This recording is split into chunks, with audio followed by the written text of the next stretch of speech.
All right, guys, let's move forward. We got some big news to talk about. Zach Wilson is making his return to the lineup this week against the Houston Texans. It was officially announced yesterday. I know we are all excited to see his return. Let's go ahead and break down what to expect. Vitor, you're the resident quarterback, so I'm going to give you the floor. What can we expect out of Zach Wilson coming back? Honestly, from Zach, all I want is balance, right?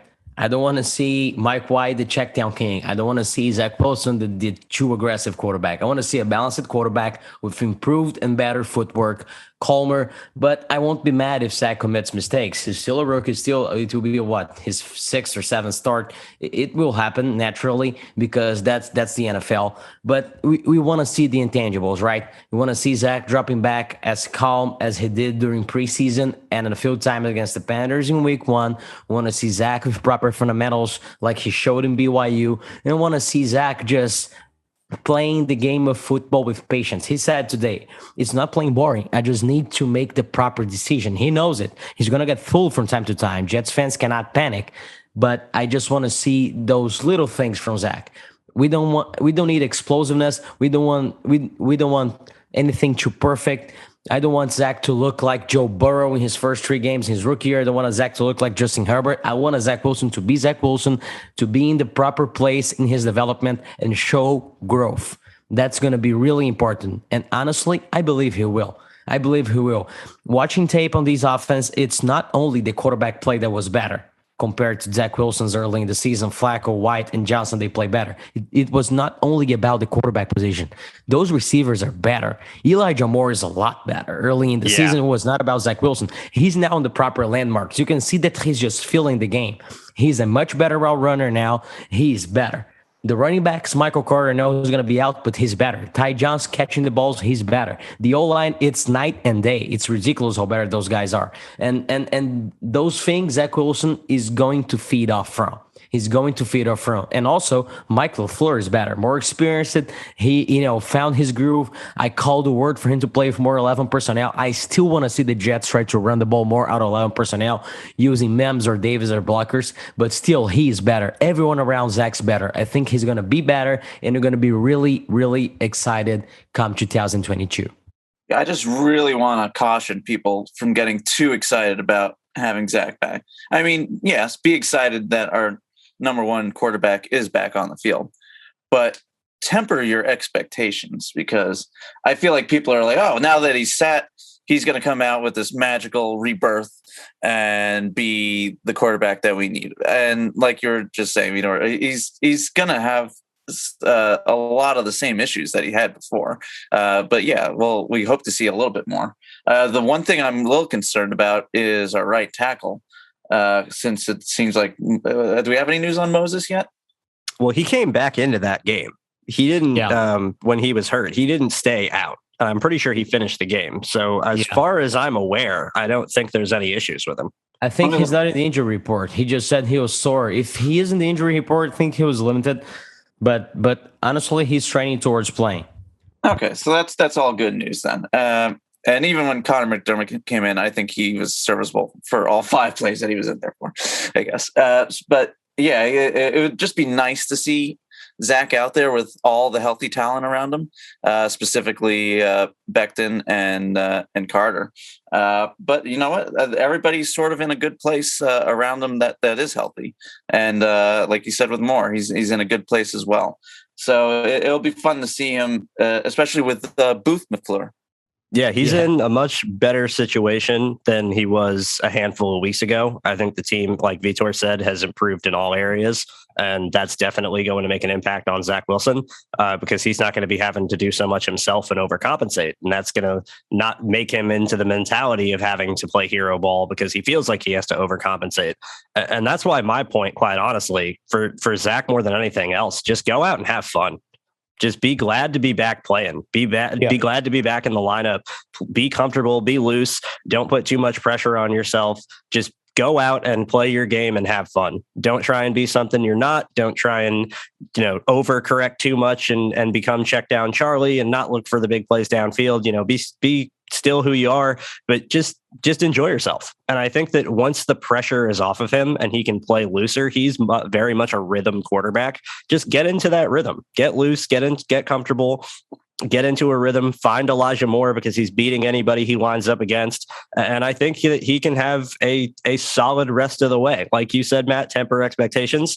Let's not be expecting Pat Mahomes to walk out of the tunnel and Zach Wilson. But I think we should all be expecting improvement.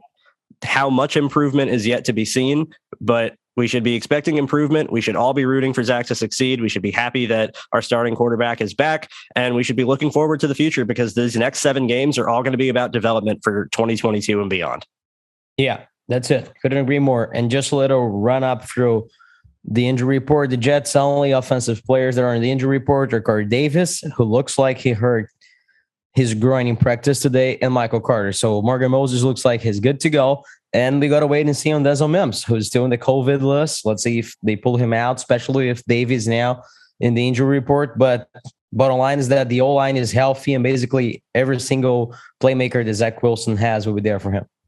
Well, that's good. That's definitely a good thing. I really wish Michael Carter was playing because I think him not playing is huge. And we can get into that a little more in a little bit, but he's going to have the talent around him for the most part. The offensive line being better is, obviously huge. I think that's the biggest part. I think this is a good transition, guys, for us to get into. Let's break down the offense against Houston a little bit. I'll lead off. Houston defensive coordinator Lovie Smith has been around the NFL and around football in general for many, many years. Made famous with the Chicago Bears with their Tampa 2 heavy defense. The Texans now, they still run some Tampa 2, but it's not so much their only coverage. They do mix in some things here and there. The one thing that they do that I've seen repeatedly is that they do like to run disguise. And that's where I think that Lovie Smith, being a veteran defensive coordinator, knowing that he's going against a rookie quarterback this week in Zach Wilson, I think that he might be trying to turn up the disguise, turn up the confusion, and make Zach think and kind of make things harder in his debut so that he can't just come out and pitch and catch. But if I'm the Jets and I'm their offense, a lot of that disguise, a lot of that comes with people coming up forward and then dropping out afterwards.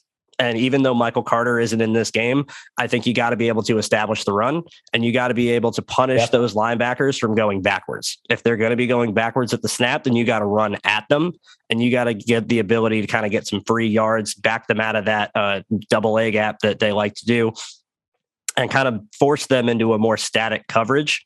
And then I think that's when Zach can really flourish. As with any game, I think the first step is establishing the run because it's going to open up your offense on top of that. Yeah, I couldn't agree more. Against a defense that likes to disguise, you got to run the football because it takes them away, right? Defenses that like to disguise, they like to impose their will on the other team. The best thing to stop that from happening is running the football at their own will. And that's what the Jets got to do with Ty Johnson, Tevin Coleman, and maybe if they activate LaMichael Pirine for the first time this season. And honestly, Lovie is a cover 2 guy, Andrew. You're watching the Texans a lot. So if you say they're disguising a lot, I believe. And if they're disguising a lot, I want to see more motions, right? At the snap motioning from Mike LaFleur. So it forces them out quite a bit when the Jets want to throw the football. So 2 key things to start the game: at snap motion and running the football effectively. And if the Jets can do it early in the game to set the game tone, I think Zach's going to have less problems against a smart Lovie Smith. Yeah, let me clarify about disguise real quick, just so we're kind of understanding of what that means, because I feel like that's kind of a very broad term. They don't do anything super complicated where they're not necessarily spinning safeties all over the place and showing, one coverage and then rotating right at the last second to another one. But what they'll do is they'll show a more aggressive defense, like a blitz look, and they'll drop out of it into a cover 2, or they'll show a standard, sort of static cover 2 defense, and then they'll blitz from that static defense. It's a little more disguised in that way, to where they're not changing they're not changing the structure of their coverage. They're just changing how it looks, if that makes any sense. Yeah, it makes sense. Makes a lot of sense. And still, simulated pressure looks right in the football is the best thing ever against it. So is motion at the snap. And I honestly want to see how LaFleur plans for Zach. When Zach went out, I predicted here in the podcast that I said, I think LaFleur is going to be better because he was too afraid to hurt his young quarterback. He was scared to call the proper plays. I want to see how LaFleur looks now with Zach, now that he has shown the world that these offense can work. And I'm really, really excited to see. And I'm really worried that he's going to come back in and he's going to focus again on Corey Davis and make him his primary target and forget all about Moore again. That is something I worry about, and especially without Carter in there. Maybe he's not relying so much on his running backs, on Johnson or Coleman, and maybe it does become the Corey Davis show again. That is something I worry about. But if we are going to run against the defense, I think this is a pretty good defense to run against. Other than Malik Collins and maybe Zach Cunningham, I'm not really worried about anybody to being really overpowering defensive presences against our run game. I think if we play our game the way we want to play it, we can stretch them, we can tire them out, and then we can pound them in the second half. I think we can impose our will on this defense if we're clicking. Yeah, I think so too. I really don't think that this is the scariest person on the Texans defense outside of their safety, Justin Reed, is Lovie Smith, the defensive coordinator. And what he can do to potentially confuse Zach as a longtime NFL coach versus a rookie quarterback. I mean, that's just, you're going to have to give the advantage to Lovie Smith. He's been in the league for X amount of years. He's been a head coach as well as a defense coordinator. You know, the guy's been around. I wouldn't be too surprised if he has a couple of tricks up his sleeve for a rookie quarterback. He should, being a coach in the NFL for this long. So that, I think, is going to be the biggest thing offensively for the Jets, is how do they counter that? And like we just said, running the football is going to be the first step to doing that. What you had mentioned about feeding Corey Davis, I want to highlight on real quick. 2 points. One, it's kind of sad that Corey Davis is supposed to be our number one receiver, and we're worried about him being featured. 2, I think he is going to be looking for Elijah Moore first and foremost, because I think if there's anything that Zach Wilson has learned in his time off, it is that he has got to get Elijah Moore the ball. We can hope. Yeah, and honestly, throughout training camp, all the videos that we saw were Zach to Elijah. Yep. I just think Elijah was not really, I won't say ready, but was not on top of his game when he came back from injury in the offseason and had to start the season with no preseason reps. The reps made him better now. And now I think him and Zach are going to just get into their natural rep more easily. Yeah. Well, like I was saying, if our offense is clicking, I think we can impose our will. But last week against the Tennessee Titans, who is a very good team, their defense was clicking, and it was very hard for Tannehill to really get anything going. It looked like he was fooled a few times with their linebackers dropping into coverage late. I think it almost resulted in a pick six. And they were very stingy in short yardage as well. So if they're clicking and we're clicking, I think it might be a pretty close game. So it's really up to who really brings it this week. Yeah, that's going to be the key, because the Texans defense was definitely clicking last week, and they had not been clicking for many weeks before that. So this was, I think, what we could see is a little bit of what the Jets have been dealing with. Is you get really high and you have a big win. Are you going to be able to sustain it, or are you going to get too full of yourselves and come out and have a dud the next week? The Texans are another bottom of the league team like the Jets are. And we can, say what we want. The Jets are a bottom of the league team right now, but they are, fair competition, for lack of a better word. This is a team that doesn't know how to win either. They have a rookie head coach themselves. There's an experience there, and they can be exploited for that inexperience. And are they going to be able to sustain a good performance and carry into the next week? That's going to be the thing that's going to need to come out. But the one thing that I can say is I think the best part about Zach being back is I think the whole team is going to be juiced. I think everybody is going to be, ready to go and that much more amped, just like they were for Mike White, where now it's our guys back. Now we got to go out and we got to go show out for him. And, we had the Mike White time and we haven't been playing so well as of late. I feel like this would be a lot different if the Jets were playing really, really well, as a whole with Zach out, and now he's coming back and they've been winning. Well, now they've had a couple of losses. I think the team is eager to get their starter back. We got to remember that this team voted Zach Wilson a captain as a rookie. It's clear that the team enjoys having him as their quarterback. And I think that they're going to be playing their tails off for him because of that. And I think it could have a big factor in the game as a whole, more so than just Zach's abilities himself. I think is just what he brings to the team and the energy that he's going to bring and just the confidence that the team has when he's playing. Great point. Absolutely.